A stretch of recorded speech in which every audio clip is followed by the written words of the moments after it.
Welcome to the show. Aloha no, aloha kako. Here we go, here on a Thursday. Let's go ahead and show you what we are looking at coming up today on the show. Ric Galindez, Hawaii Studio Group's going to be joining us. We, of course, just announced, courtesy of Hawaii Studio Group, that there's going to be a new studio here in Hawaii. I could say studios. We'll talk about it coming up as we go into the show, coming up right now. Live from the Entertainment Center of the Pacific, it's Billy V. Aloha no, aloha kako. Here we go. Thank you for joining us. Hey, just to let you know that the Hawaii News Now newsroom is working on several stories right now. Here are some of the stories that they are working on for you as we speak. State representatives are publicly calling for a colleague linked to a federal bribery investigation to step forward and explain their role in the case. So we are taking a look at that story, and we will have that for you as we go through the afternoon. As a matter of fact, let's go ahead and show you a little bit right now. Once again, the unnamed legislator is connected to the pay-to-play scandal that sent two former lawmakers to prison in 2022. Also, the United States Army has contacted more than 1,400 women seen by a former Tripler Army Medical Center doctor accused of secretly recording his patients. It comes after an anonymous patient treated the doctor at Fort Hood in Texas filed a lawsuit this week. And finally, one last story that we're watching for you here today. A number of residents across several Oahu neighborhoods say a group of thieves are on a crime spree, and it's leaving them unsettled. All of these stories you can go ahead and see in our Hawaii News Now newsroom. They're working on it at hawaiinewsnow.com. In the meantime, let's go get you the latest weather. It is Guy Hoggy. Now, first alert weather with Guy Hoggy.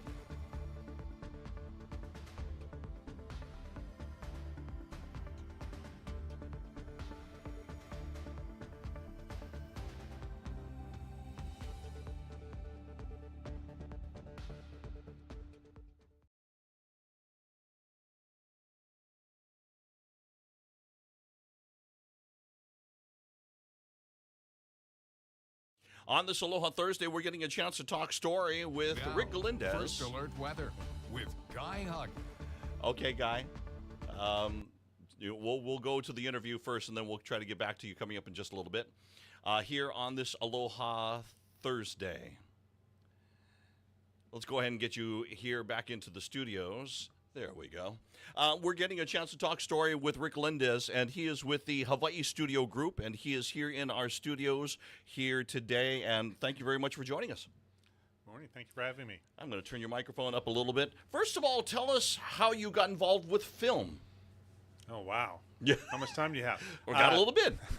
My prior career, I was a corporate attorney and was a partner at the Goodsill Law Firm here. In 2004, as you may remember, we had a lot of TV series pop up, a little show called Lost, TV show called North Shore, and we were the local counsel for those TV series.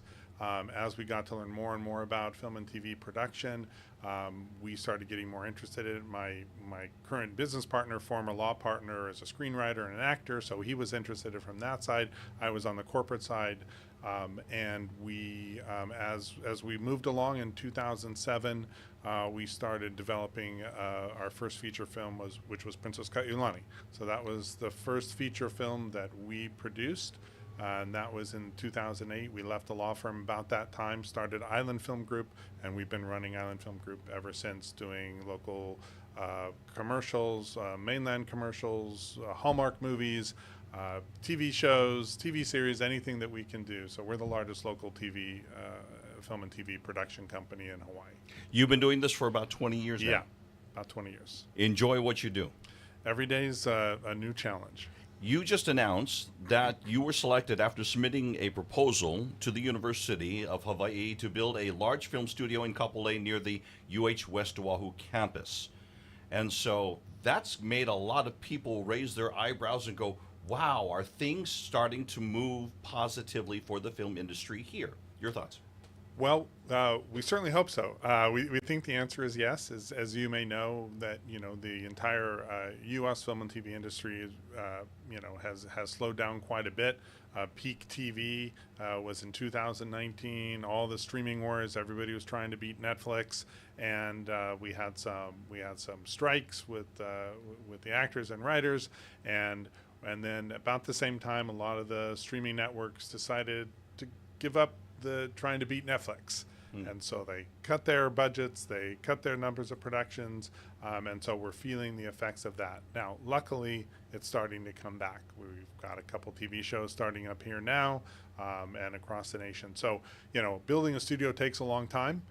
As you said, we were, the university put out this request in 2023. We were awarded in 2024. We're finalizing our lease agreements and development agreements with the university, and then we got to start building. I heard that it will take you about a year to build. Is that correct? That's the construction time. Okay. It's all the time before that's the unknown, right? So it's the permitting and things of that nature. But we do have, as as I think you've put out, we do have architects on board that have done studios. Hawaii Studio Group is a partnership between Island Film Group, Hawaii Media Inc., which is the oldest and largest script lighting and camera rental house in Hawaii. They've been here for over 30 years. They do all the large shows, so they're one of our partners. And then we have a partner from Los Angeles, Steve Smith, who has developed over 50 studios across the world. And we've been working with him since 2008, when he was going to build another studio in Kapolei right before the financial crisis. So. A lot of film people are probably watching by now here on the live stream. Let's get them salivating a little bit. I recently went to Los Angeles and was at Warner Brothers in the back lot, and took a drive through there and was given a tour. Yeah. Tell me about what you've got planned and some of the features of this new area. Well, it's a 34-acre parcel, and this is a private facility. So although it is being built right next to UH West Oahu, this is a private facility, but the university is leasing the land to us. So it's 34 acres. About 20 acres are set aside for the studio complex. About 14 acres for retail, commercial, hotel. So the goal is to build a studio and then next to it have this retail complex where you can go have dinner, you can go see a movie, you can stay at a hotel. So a really kind of upscale, fun, development on that other portion. The studio is going to be, as we call, purpose-built stages. These are concrete tilt-up. These are sound attenuated. Each stage is 18,000 square feet. And if any of you have been to the Hawaii Film Studio, for comparison, that stage is about 16,000 square feet. So these stages will be slightly larger and they will be paired. So we'll have two 18,000 square foot stages next to each other. The wall can open between them. Now you have a 36,000 square foot stage. Wow, that's incredible. Yeah. So. And then I'm thinking, you're talking about some of the features such as the hotel and for upscale eating and stuff like that. But I'm imagining a lot of the workers are going to be using that too, and that's the reason why you have it so close by.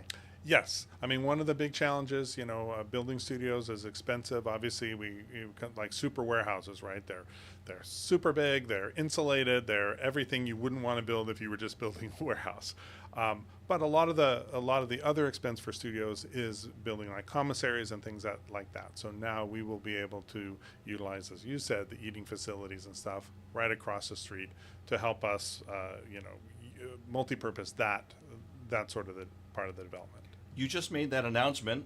Did you get much reaction? Did your phone suddenly start ringing? Did you have people asking questions? Yeah, we've been holding back on this plan until we were in the final stages of our agreement with the university. So now is the time to put that out there to get people looking forward, get people excited, to help our industry. This is what we really need. So yes, lots of people have been calling. I was thinking more, you're talking about here, but I was thinking more on the outside. Are there people on the outside wanting to know what you're doing so they can kind of plan ahead? Yes, we've every time we talk to somebody, both in terms of what we've announced now, but also in talks we've had prior, the first question is, how soon can it be built, right? Right. Like, if you could press a button and build it tomorrow, people would love that. So, yes. That's good. The demand is there. Absolutely.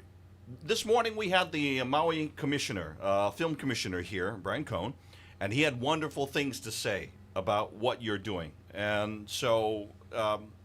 but this also works both ways because this will help all of the filmmakers locally. This is not just for big productions. This is big and small, I'm guessing, correct?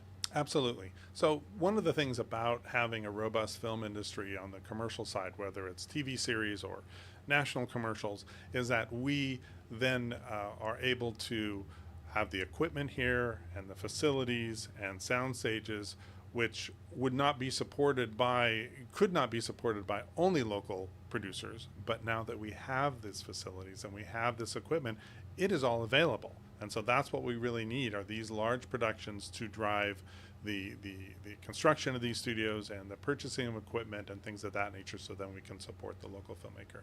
Let's talk about large productions for a couple of moments. Your thoughts on Chief of War? Wow. What an amazing achievement! What an amazing effort by Apple and by Jason Momoa to put this story together and get it out on the screen. And I would say, like most people, it's a combination of awe in the scope of it, and then also a little bit of regret that we didn't have the facilities here. Had we had these studios when they were filming Chief of War, we probably could have done more of that show here. So from as a viewer, absolutely enthralled, and what a great thing to see on the screen. As a person in the film industry, a little bit of regret that we weren't able to provide them the services that they needed. Are there other cities, other locales that are also building film studios as we speak? Yes. New York, you would think, wow, where are they going to build studios in New York? They are building studios like crazy in New York. There's 2 new ones coming online. Robert De Niro just had a big studio come online. They are still building studios in these centers. And I think one of the things to remember is, if you go into Atlanta, they have studios all over the place, but all different levels of studios, like some that are converted warehouses, some that were manufacturing plants. Those are probably going to be reabsorbed back into whatever other uses they could have. But the proper studios, the ones that are sound attenuated, the ones that have air conditioning, the ones that have production offices attached to them. Right now in Hawaii, we have a couple facilities, but you might have your stage one place and your offices another place and your wardrobe another place. These studios bring it all together. So our studios, for example, the paired stages, will have 30,000 square feet of offices attached to them. So that's how we move Hawaii to the next level in keeping these large productions that come here to shoot exteriors, which we have. That's why they come, obviously.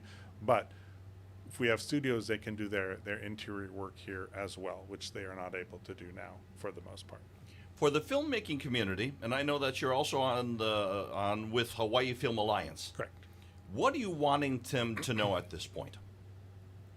For the community. Well, that we are working very, very hard to get our industry, restarted, maybe for lack of a better word.